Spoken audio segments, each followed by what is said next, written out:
Welcome back to Science Made Simple. I'm Dr. Boyd the Chemist.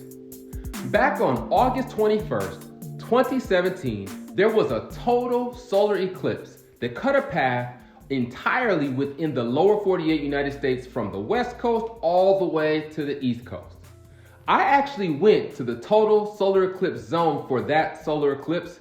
I've documented that experience and put it in a video on my channel, so if you want to know what it's like to experience totality, definitely check that video out.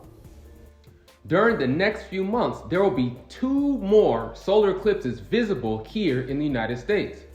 The first is taking place Saturday, October 14th, 2023, and it is a partial solar eclipse known as an annular eclipse.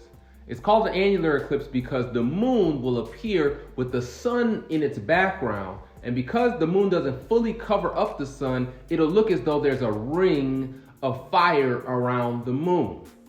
Now, the Latin term for ring is annulus, hence the term annular eclipse.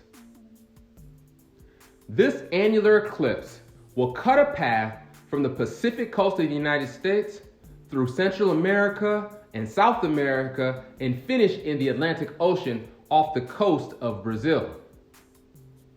States that will experience this annular eclipse fully include Oregon, California, Idaho, Nevada, Utah, Colorado, Arizona, New Mexico, and Texas.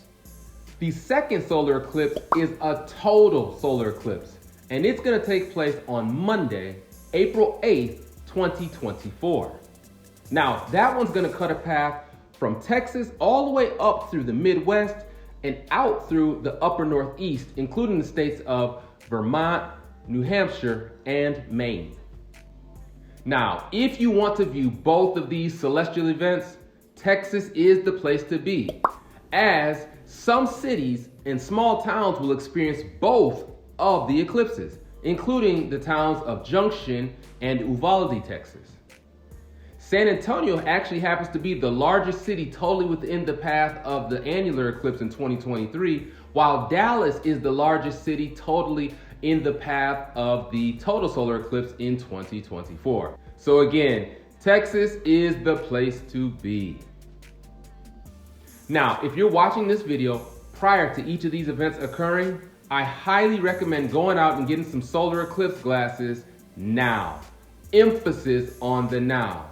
That's because they may be difficult to get just prior to each eclipse occurring. And most importantly, you should never look at the sun directly or without the proper eye protection. That's because doing so can cause damage to your eyes. Now, I've got some pretty cool ones right here. I should also point out, if you have solar eclipse glasses from 2017, you need to throw those away. It's very likely that their usefulness has expired and you should get some new ones. Last thing I'll say is that in terms of safety, if your glasses have any kind of scratch in them or opening at all, you should get some new ones, because that means your eyes are not fully protected from the harmful rays of the sun.